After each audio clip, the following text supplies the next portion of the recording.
The book of Judges ends in a disaster. Everything goes wrong. Samson ends up betrayed by Delilah, blinded, imprisoned. The nation of Israel has lost its last hero, its last judge, its last deliverer. Now remember, by contrast, Joshua is a book about total victory. Judges is a book almost about total defeat. Oh, there are wonderful victories along the way, but the victories are never maintained. They're never able to keep the victory because they continue to compromise with the enemy. That's especially seen in the story of Samson, whose very birth is announced by an angel who is supposed to be set aside unto the Lord as a holy man with a special, unique relationship to God. Let me remind you for a moment about that Nazirite vow to dedicate him unto the Lord. There were three elements to the vow. He wasn't supposed to touch or eat anything unclean, but he violated that when he ate the honey out of the dead lion. He wasn't supposed to drink wine or intoxicating drink, but probably violated that as well when he sponsored the drinking feast at the wedding ceremony with the woman of Timnah.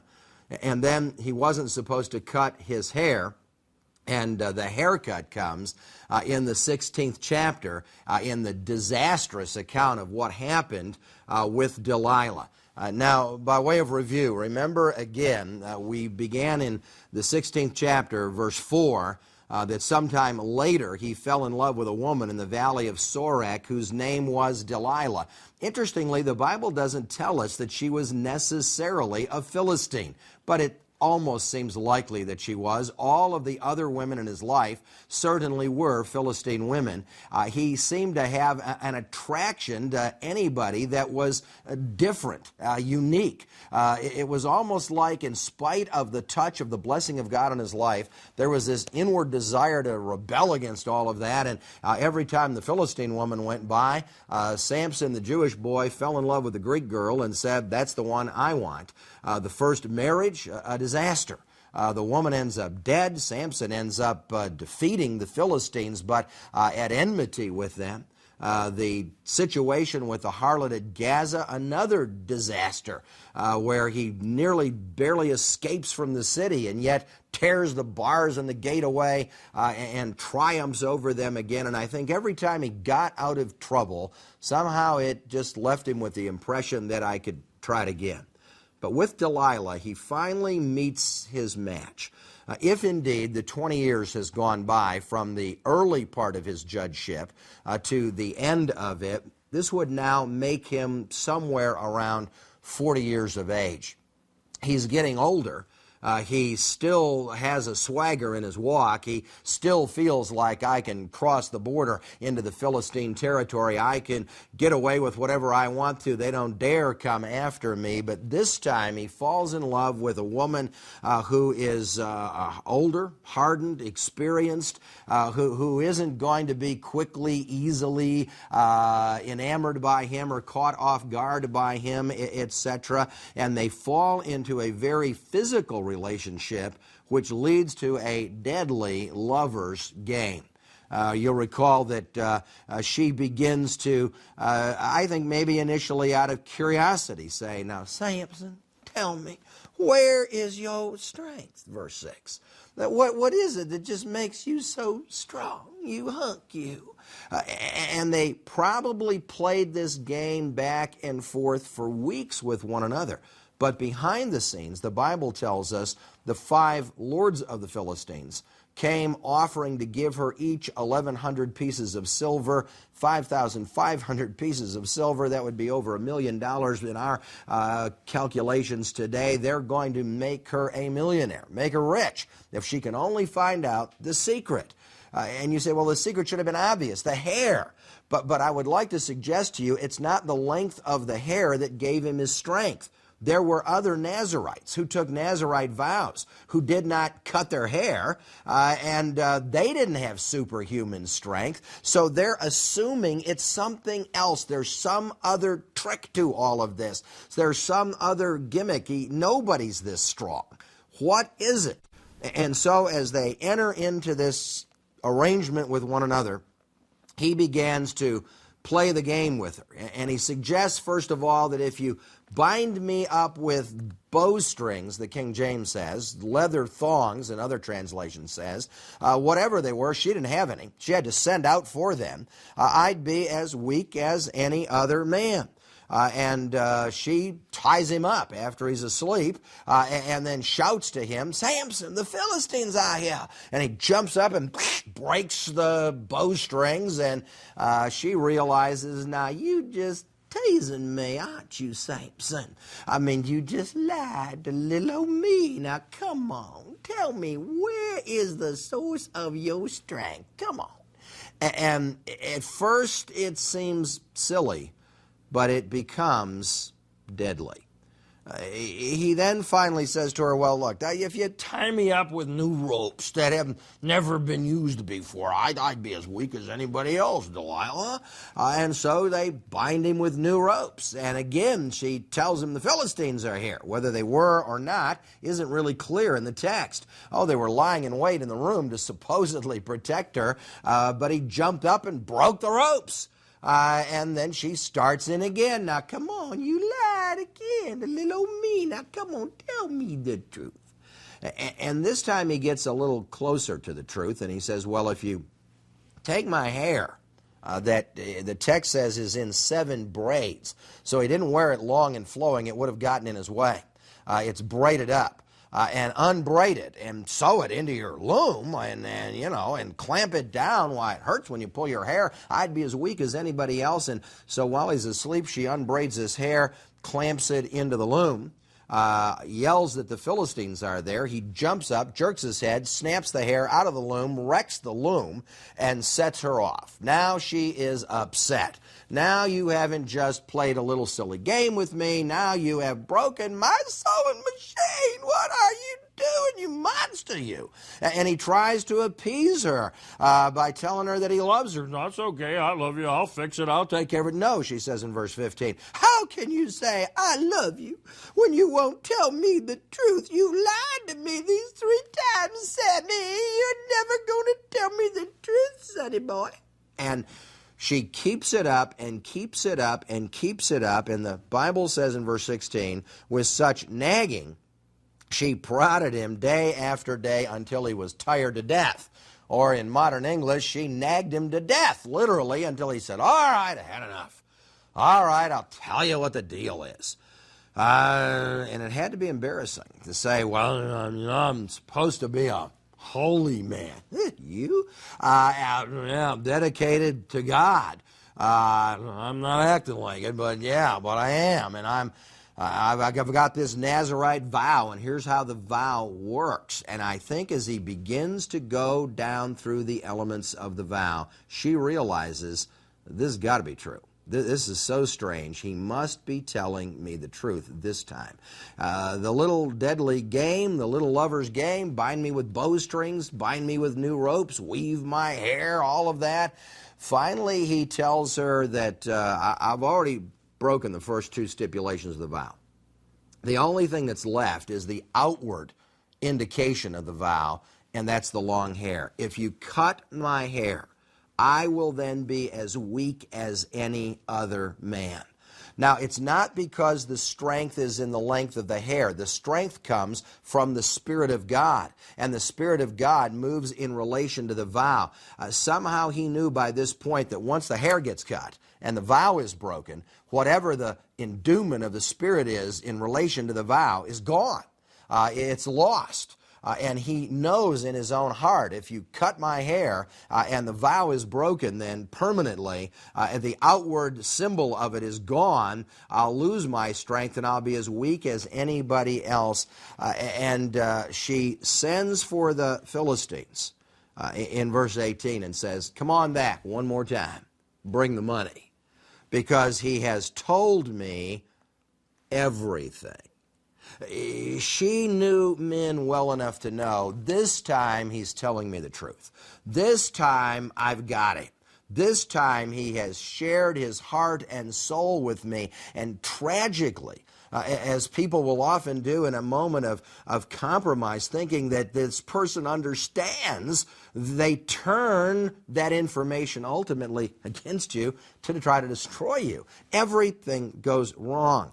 They come, they bring the money, he falls asleep again. I think there's everything wrong about the indication of what is going on here, probably sexually and romantically what's going on. Probably he's half drunk, he's sound asleep, he's out like a light, nothing wakes this guy up. She calls in for the barber, they shave his hair off. This had to have taken time. And they cut his hair, and then the Bible says she began to afflict him. She didn't love him. She hated him. All she wanted was the money. She starts pounding on his chest. Samson, Samson, the Philistines are here. And he jumps up, and the Bible says he thought, she's tied me up with something, the curtains, whatever, I'll shake myself loose as at other times, and did not know that the spirit was departed from him. He said, I'll go out as before, verse 20, but he did not know the Lord had left him. Underline that in verse 20. In the Old Testament, the Spirit of God would come upon people to endue them with power, with wisdom, with strength, but would also withdraw from them as well. And the Spirit comes on him and then leaves him. We'll see later the Spirit came on Saul and then left him. That the coming of the Spirit is not necessarily permanent in the Old Testament.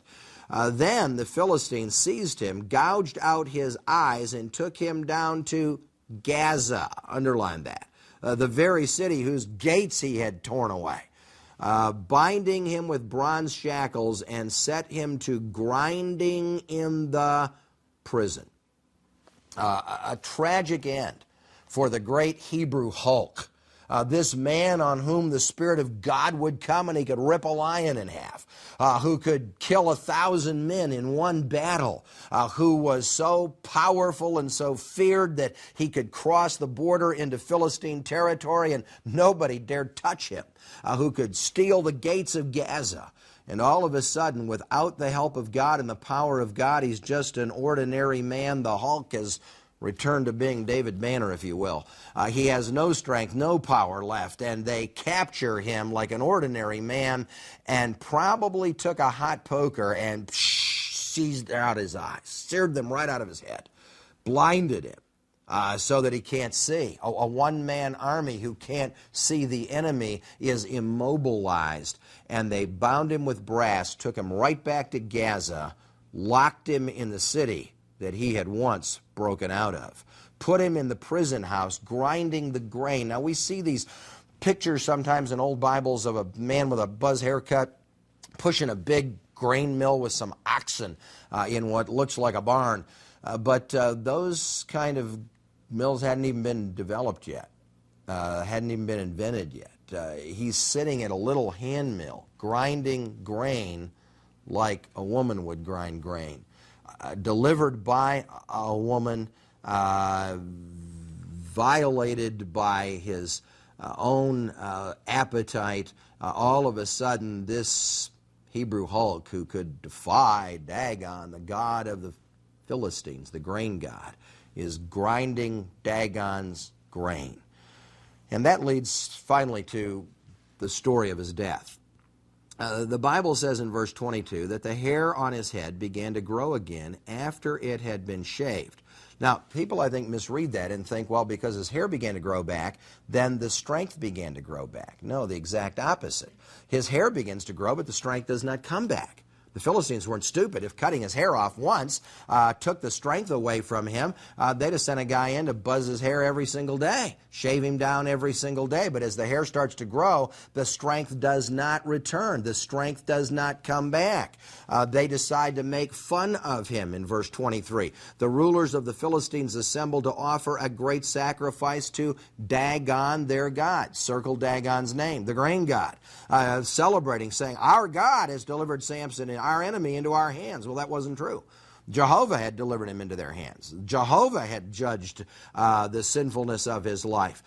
They're having this huge party at this pillared temple in Gaza celebrating the defeat of Samson, and they said, "Bring Samson out to entertain us."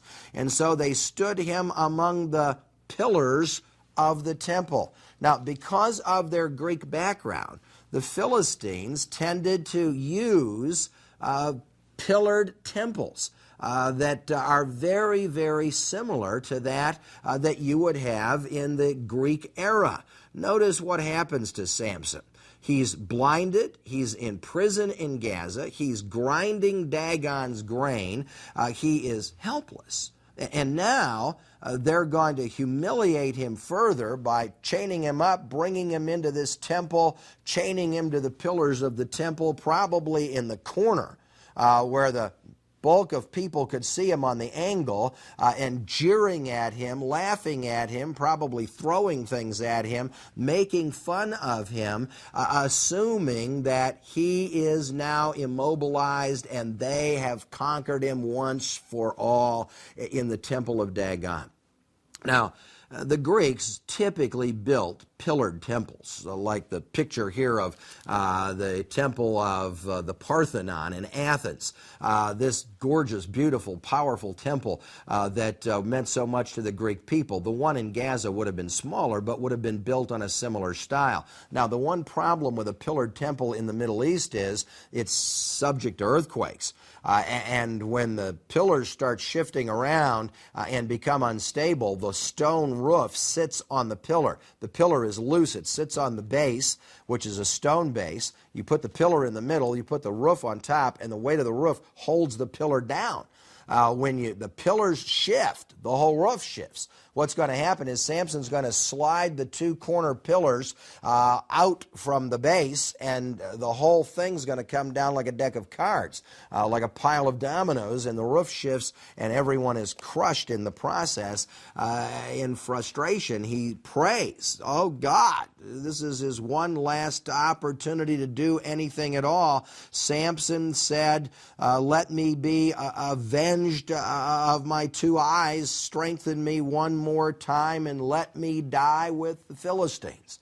He knows there's nothing else he can do for the cause of Israel and for the people of God. But finally, for the first time in his life, he prays.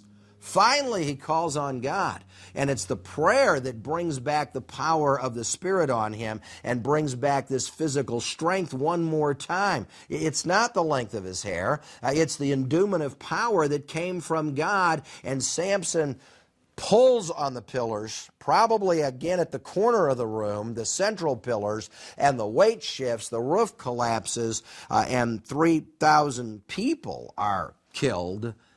But the tragedy is, so is he. And in the rubble, his family comes up in the closing verse of chapter 16, dig the body out of the rubble, as Philistine families were probably doing as well, and hauled the remains home to be buried back in his hometown, overlooking the valley of Sorek, the place of his great successes and of his great failures. Now, archaeologists have found pillared temple remains among the Philistines. There's an example of one at Tel Kasil near Tel Aviv, built in a similar style, and reminding us again that the history of the Bible fits with the culture of the time, that everything we're reading about in these Old Testament stories keeps saying to us, real people, real places, real history. The book of Judges then ends tragically. The recurring phrase again and again and again in the closing chapters is, there was no king in Israel, and every man did that which was right in his own eyes. There was no central authority. There was no law being effectively followed at all. The tragedy in those days is that everybody did their own thing, and their own thing led to disaster. Remember, we said in the beginning that spiritual compromise leads to moral confusion, leads to civil catastrophe. And at the end of the book of Judges, after the story of the 6 cycles, there is an appendix that is out of order chronologically that tells us what was going wrong in those days. It's like it's so bad they stuck it in the index at the back of the book. That if you really want to check it out, well, here's the information that's there. And in those chapters, we read about things that absolutely shock the daylights out of us. First of all, the spiritual and political chaos of the time is illustrated in the 17th chapter by a priest for hire who decides that he'll just go around and become his own priest, and anybody who's got money can hire his services. In chapter 18, the migration of the tribe of Dan that finally gives up on their inheritance, leaves their territory, and moves far to the north and picks up this false prophet, this false priest, to be their priest and their prophet. Then in chapter 19, you have the story of the Levite's concubine that he's not supposed to have. And he's got this girl that he's really not married to, that he's traveling around the countryside with. And she ends up getting raped by a bunch of men when they're in the tribal territory of Benjamin, and ends up getting killed. His attitude is, well, this is terrible. I wasn't supposed to have her in the first place. And whenever people, they violate the morality of God, because we're made in the image of likeness of God, we have to have some kind of morality. If I'm not going to protect unborn babies, then I'll protect baby whales. I'll protect something. And he gets all upset about the fact that they raped and killed the girl, because in reality, he gave the girl to them. He himself was sleeping with the girl and traveling around with the girl. He had already done everything wrong in this story, and then he took the dead body, chopped her up in 12 pieces, and sent one piece to each of the 12 tribes to say, look at this terrible thing that has happened. How can you allow this to happen? Well, they get the FedEx package and a hand or an arm falls out. You can imagine they're all upset. People are angry. Nothing like this has ever happened in Israel before. They want to know who's responsible for this. He blames the whole thing on the tribe of Benjamin, and in chapter 20 a civil war breaks out. And the tribes attack the Benjamites and nearly annihilate all of them. And finally, when there are only 600 men left in the entire tribe, they finally go, all right, wait a minute. Now, if we kill them all off, we've wiped out one of the tribes of God. We better not do that. So they make peace with them. But then these 600 men don't have any women. They don't have any wives or families left. And so they decide that, well, when you go up to Shiloh to the tabernacle, there's a certain festival every year, and all these virgin girls go up there to dance around the tabernacle. And why don't we just let these guys sort of swoop in and kidnap a wife for themselves, pick somebody off, and you have the story of the kidnapped wives in chapter 21. I mean, when you finish the book of Judges, everything that could go wrong has gone wrong at this point. Notice the very last verse of Judges. Go to chapter 21, verse 25. And in those days, Israel had no king, and everyone did as he saw fit. The ideal was that God was to be their king. It was a theocracy. They were to follow the laws of God, but they weren't. There were few prophetic voices speaking to them in those years. There were priests, but many of them had been corrupted, who were trying to use religion to make money, to gain an advantage for themselves, who were doing everything but serving God. And the book of Judges ends dark and tragic. That out of these dark days of confusion, the nation, trying desperately to get itself established, has fallen into such spiritual darkness and depravity. You wonder, is there any hope for these people? And yet, right in the middle of that darkness, we have one little ray of light, one little shaft of hope, if you will, in the wonderful, beautiful, powerful book of Ruth. Turn the page. Go to Ruth, chapter 1, verse 1. Notice what it says there. In the days when the what? The judges ruled. Circle the word judges. The book of Ruth is set in the time of the judges. When everything was going wrong, God was going right. When the Israelites weren't living for God, God was going to touch the heart of a Moabite girl. And he was going to use her to change the course of history, use her to preserve the line of the Messiah. Right out of this era of darkness and depravity comes this wonderful, powerful story of redemption and salvation. In the book of Ruth, the picture of Christ is that of the kinsman redeemer, that Jesus Christ is the one who is the kinsman related to us after the flesh, who is the redeemer who can buy you out of widowhood, who can set you free, who can marry you and become your husband. The book of Ruth is one of the most beautiful love stories in all of the Bible. And I want to take us back in time, over 3,000 years ago, into a very agrarian setting in the little town of Bethlehem, where the Christmas story began 1,000 years before Mary and Joseph ever set out for Bethlehem and the birth of Christ. 1,000 years before that, in the story of the book of Ruth, we see God at work. Notice what it says in that first verse. There was a famine in the land, and a man from Bethlehem, underline Bethlehem, in Judah, the very city where Jesus later will be born, the hometown of David, together with his wife and his 2 sons, went to live for a while in the country of Moab. Now that's kind of a no-no if you're Jewish living back in the Old Testament. Remember, King Eglon and the Moabites had attacked the Israelites in the days of the Judges. Going to live in Moab isn't exactly considered the most patriotic thing to do. Plus, you're leaving your family inheritance that was the gift of God to your family. And the man's name was Elimelech. Eli, my God, Melech is king. His wife's name was Naomi, pleasant one. And the names of his 2 sons were Mahlon and Chilion, sickly and puny. And apparently they were, because they didn't live very long. They were Ephrathites from Bethlehem, Judah, and they went to Moab to live, and now Elimelech, Naomi's husband, died. And if we're Old Testament Jewish people and we're reading this, they left Bethlehem. They left their Jewish inheritance. They went to live to Moab. And Elimelech died. Oy vey, I tell you, this is not good. And the sons married Moabite women. Oy vey, oh, no. One's name was Orpah, the other was Ruth. And after they lived there about 10 years, Mahlon and Chilion also died. I tell you, everything is wrong with this story from a Jewish perspective.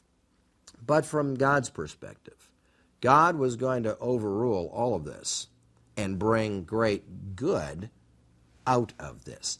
The authorship questions on the book of Ruth are really difficult to answer. We don't know who wrote the book. Some suggest the prophet Samuel may indeed have been the author because he may indeed have been the author of the book of Judges and certainly would have authored this as well, or if nothing else, approved it as acceptable scripture. When was it written? Perhaps sometime around 1020 BC, toward the end of the period of the Judges. To whom? To the nation of Israel. Where were they? They were the 12 tribes now living in the land. Why was it written? Catch this. A ray of hope in the dark days of the Judges. That God was trying to say to his people, you think things are going wrong for you as a nation. Look what went wrong for this Jewish family. And yet I was going to intervene. I was going to bless this family. There is a reason and a purpose for the giving of the book. Historically, the purpose of the book of Ruth is to show us the preservation of the Messianic line, that the line of the Messiah indeed will be preserved. Doctrinally or theologically, it's to teach us the theology of redemption. When the New Testament refers to Jesus Christ as our Redeemer, what does it mean to be redeemed? Well, we get a fleshed out example of that in the book of Ruth as she is redeemed out of widowhood. And Christologically, the book shows us Jesus Christ as the Redeemer of the Gentile bride. You see, in this story, a wealthy man from Bethlehem is going to go out into the field of life, and he's going to fall in love with a Gentile bride. He's going to redeem this girl and bring her into the family of Israel. It's a picture of Jesus Christ, the wealthy man of righteousness from Bethlehem, who goes into the field of life seeking a Gentile bride and says to her, "Come, let me redeem you. Let me take you out of your slavery and your bondage and set you free. Let me take you from being an orphan and adopt you as my child. Let me take you from being a spiritual widow and marry you and make you my wife." This powerful story grabs our hearts, stirs our imagination as we see the love and the grace of God at work in every situation in the book.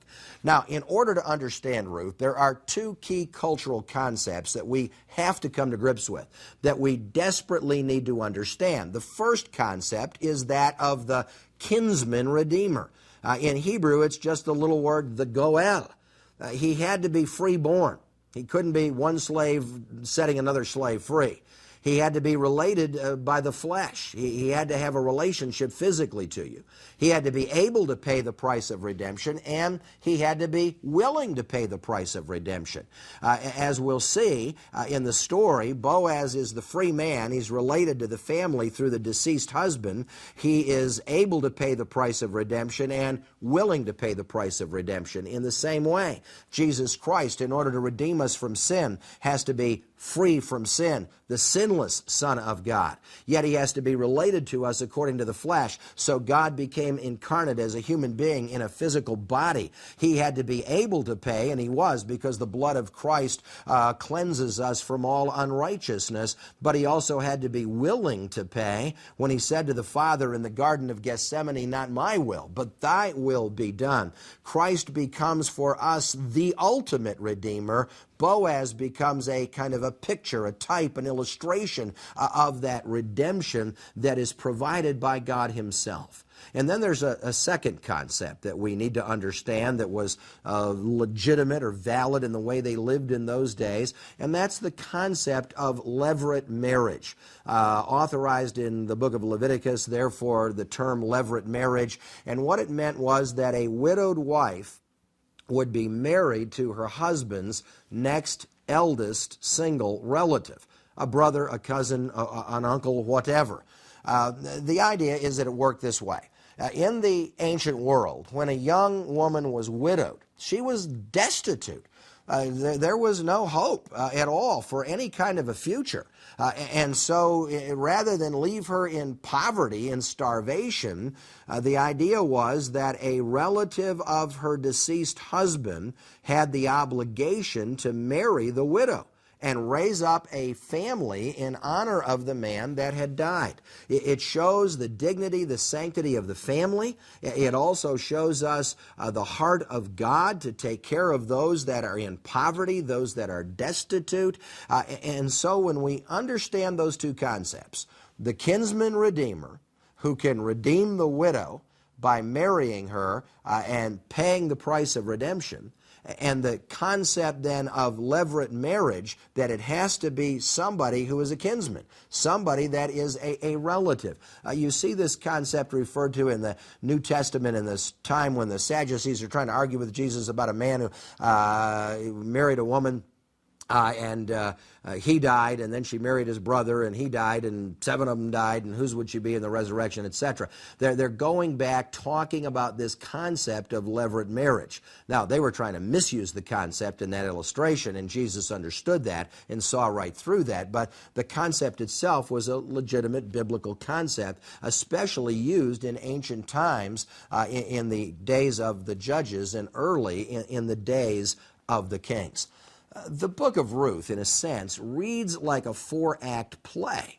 And in the play, you have certain characters. Elimelech, the father, Naomi, the mother, Mahlon, who married Ruth, Chilion, who married Orpah. And in this tragic play, the men all died. The father died, the the 2 sons died, it's almost as though the announcer comes out and says, there was a Jewish family that lived in Bethlehem and moved to Moab. And the audience is like, shock. And the husband died. And the 2 sons died. And the 3 widows are left alone. The curtain rises in chapter 1, and there are 3 women standing there weeping their hearts out. Naomi saying, girls, you might as well go back to your home, to your parents, to your family. You're young enough that maybe your parents can arrange another wedding someday. I'm too old to have any more children. Levirate marriage. I have no more sons to provide husbands for you. There's nothing that I can do for you. The Almighty has dealt bitterly with me. His hand is against me. She almost seems to have a sense of guilt about leaving Bethlehem. And she's made the decision that I'm going to return. I'm going to go back to Bethlehem. And Orpah kissed her goodbye, it says in verse 14. But Ruth clung to her. Underline that. You see this powerful personal insight in the story that the daughter-in-law and the mother-in-law genuinely loved one another like a mother and a daughter.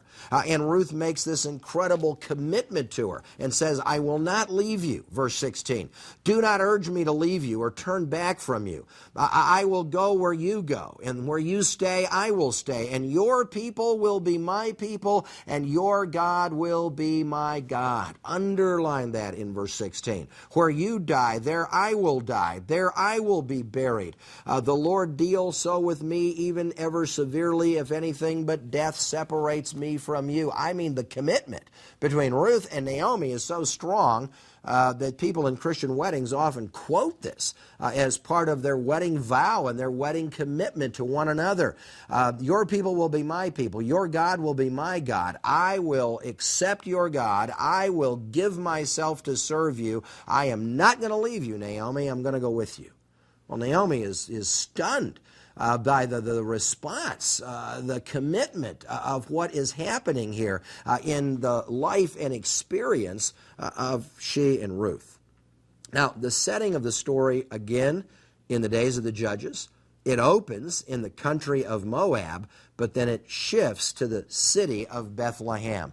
That's where the majority of the story takes place. And so, verse 19 says, the 2 women went on the highway until they came to Bethlehem. And when they arrived in Bethlehem, the whole town was stirred. And they said, can this be Naomi, pleasant one? Is that you? She'd left probably in her 40s, and she's coming back in her 50s, and she's aged, and she's grayed, and she's changed, and everything has gone wrong, and they're not even sure it's her. And she says to them in verse 20, don't call me Naomi, pleasant one. Call me Mara, bitter. The Almighty has dealt bitterly with me. Oh, girls, things have gone bad. It's the Jewish telegram. Bad news. Details to follow. And they came back to Bethlehem. Now, she still had access to the family property. That is, Naomi did. Ruth the Moabitess is an outsider, a stranger to the covenant. She's outside the inheritance. They come back and apparently move into some small house. Probably tried to set up housekeeping, but they don't have any money. And in those days, they don't have any way of making any money. And so in desperation, Ruth says, look, I'll go out. It's the beginning of the barley harvest. I'll go out and glean some scraps for us when they harvest the field out there. Naomi, you stay home. You're too old. You take care of the house. And Ruth is probably in her early 20s. And she's having to start all over again with nothing.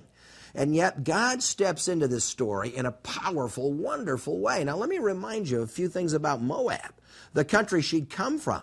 They were the descendants of Lot. They had refused Israel passage in the Exodus. They hired Balaam to curse the Israelites. They oppressed Israel under King Eglon in the days of the Judges. Coming home with a Moabite daughter-in-law is not exactly looked upon as the most positive thing you could do. And then they worship the god Chemosh that practiced child sacrifice.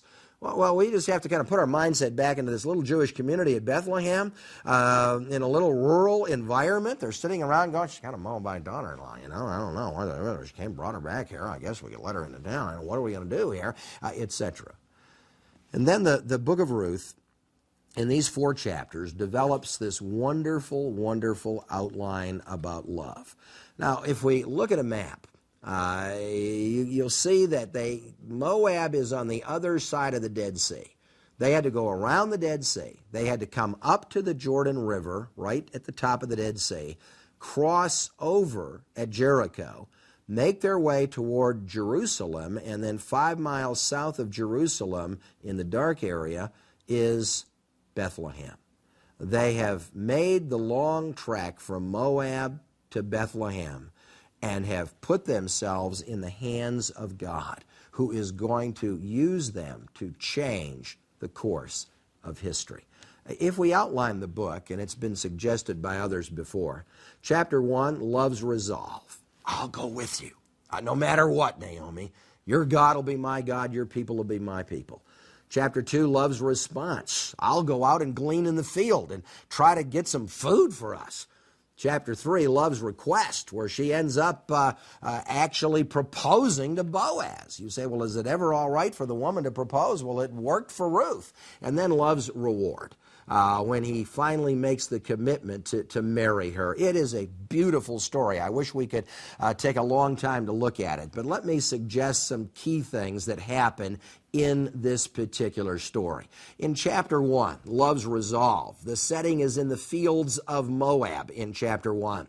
The desperation move from Bethlehem to Moab. The father dies, the sons die, and then the decisive moment when Ruth returns with Naomi, and they attempt then to start all over again.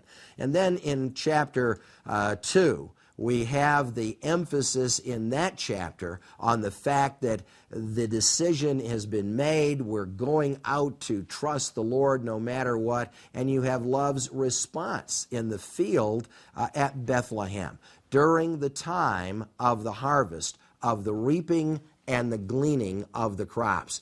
Now, the reaping was done by the harvesters. They'd go in and handpick the harvest. But when you do it by hand, you're going to drop a few scraps behind.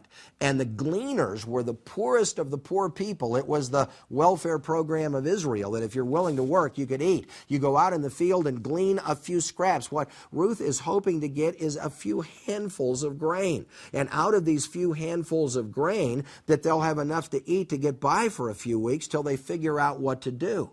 But in the providence of God in chapter 2, she ends up going out, and the fields are around the town of Bethlehem, which is quite rocky and hilly. There are shepherds' fields, there's the city itself, and then there's this little farming area that would have been divided up by various families. She just picks a spot to go with the gleaners behind the harvesters. And chapter 2 introduces us to our hero. Naomi had a relative, a kinsman, on her husband's side from the clan of Elimelech, a man of standing whose name was Boaz. Circle his name in chapter 2, verse 1. And Ruth makes the decision to go and to glean. And Naomi said to her, "Go ahead, my daughter." And so, verse 3, she went out and began to glean in the fields behind the harvesters. Circle the word glean, picking up the scraps. And it turned out that she found herself working in a field belonging to Boaz, who was from the clan of Elimelech. Now, she didn't know that. She hasn't been there long enough to figure out who's who and what's what. She's just out there by chance, by happenstance. No, by the providence of God. She walks into the very field where he is, and the first day she's there, she meets him. In verse 4, Boaz arrives to greet the harvesters, to oversee the harvest, to see how things are going. And while he's there, he notices this Moabite girl. He says to the foreman, whose young woman is that, in verse 5? And the foreman replied, "That's the Moabitess, that came back from Moab with Naomi, and she asked if she could glean, boss, and I told her, yeah, you could go ahead and glean, I guess. I don't know what." "That's all right," Boaz said. "It's okay. Don't worry about it. I want to meet her." Now, what a way to meet your future husband. She's down on all fours, probably working up a sweat, trying to glean some scraps when he comes over and says, well, hi, how are you? I mean, it's like being in the school cafeteria and you dropped your lunch and you're down trying to pick up the remains of your lunch, and you look up and here are these two big masculine legs, and all of a sudden it's your future husband-to-be. What a way to meet him. And he says, hi, I'd like to meet you. I understand you're Naomi's daughter-in-law. Well, she doesn't know what to expect. Verse 10, she bowed herself down with her face to the ground, and she said, why have I found such favor in your eyes that you would notice me, a foreigner? Why have I found favor or grace in your eyes? Circle that word there in the 10th verse. And Boaz replied, well, I've been told all that you have done. I've heard about the tragedy, the death of your father-in-law, the death of your husband, your commitment to Naomi, and the fact that you have come to trust under the wings of our God. You have put yourself under the authority of Jehovah God. Honey, I just came out here to tell you, welcome home to Israel. And here we see the true heart of an Israelite. A man of God, a godly man, who instead of saying, well, you know, we alone are the people of God and everybody else is that. No, he said, anybody that's willing to believe in our God is welcome here. And he welcomes her home to Bethlehem. Now, when we read in the genealogy of Christ in Matthew 1 that he is the son of Rahab, and if it's Rahab the harlot, the Canaanite, that protected the Israelite spies, if this is occurring early in the history and the days of the judges, then it's very possible that he himself was sympathetic to a foreigner, to an outsider, and yet everything about him is presented as the wealthy man from Bethlehem. And then he goes over and he tells the foreman, while she's out there gleaning, I want you to stop and drop handfuls on purpose for her. Just dump a whole load in front of her and let her take as much as she wants. God who loves us will sometimes, on the tough path of life, when everything seems to be going wrong and we're just groveling at the scraps, suddenly drop a blessing right there in the middle of the path to say, hold on, be faithful, I will take care of you. Drop a load right in front of her. She comes home with a load of grain in the front of her robe. She drops not a handful, a basket full on the table. And Naomi says, where did you get all of this? And Ruth said, I don't know. I was out there in the field gleaning today, and I met this guy. What was his name? I think it was Boaz. Boaz? Do you realize who he is? He's the richest man in town. He is our relative. He could be the kinsman redeemer who could redeem you, who could marry you, who could make us rich, get us out of this poverty. Oh, praise the Lord. He has not left us destitute yet. And so the second chapter says she continued gleaning till the end of the harvest. And I'm sure, though the details aren't there, there were looks and glances from time to time, a smile here, a look there. There was probably some interaction, and yet nothing happens. The passage presents Boaz as an older man, perhaps in his late 30s or early 40s, a little slow to make the proposal here. And he finally lets the harvest come to an end, and they're threshing the grain out in the open public threshing floor. And when they're done threshing the grain, the harvest is over, and her opportunity to see him will come to an end. And so Naomi decides in chapter 3, hey, we got to do something. It's time to take our move. We got to get in there. Look, honey, you've already been in his field. You've already been there, gathering among the sheaves. You've already experienced Boaz's grace. That's great, but we got to go beyond that. We've got to get a step further than that. It's time to get on down to the threshing floor and propose to this guy. Chapter 3, verse 1, Naomi said to her daughter-in-law, "My daughter, shall I not find rest for you, or a home for you? The security of marriage is not Boaz, our kinsman. Tonight he'll be winnowing barley on the threshing floor." I know what they'll be doing. The owner will go down there and oversee the whole process so they don't lose any of the grain. And they'll have dinner brought to them right there in the field. And they'll eat dinner, and after they've worked hard and after they've eaten, they'll all fall asleep. Hit him while he's weak. And then she gave some great motherly advice to her. Write this down, verse 3. Wash yourself, perfume yourself, and put on your best clothes, and get on down to the threshing floor. Hey, honey, take a bath, put on some kind of perfume, midnight at the oasis, and get yourself down to the threshing floor in your best dress, and ask this guy to marry you. Well, is he going to do it? Can she propose in that culture so dominated by men?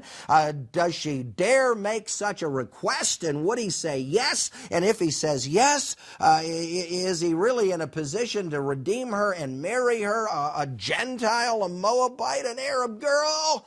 Well, we're out of time. We'll come back in the next lesson and we'll find out what happened when Ruth finally proposed.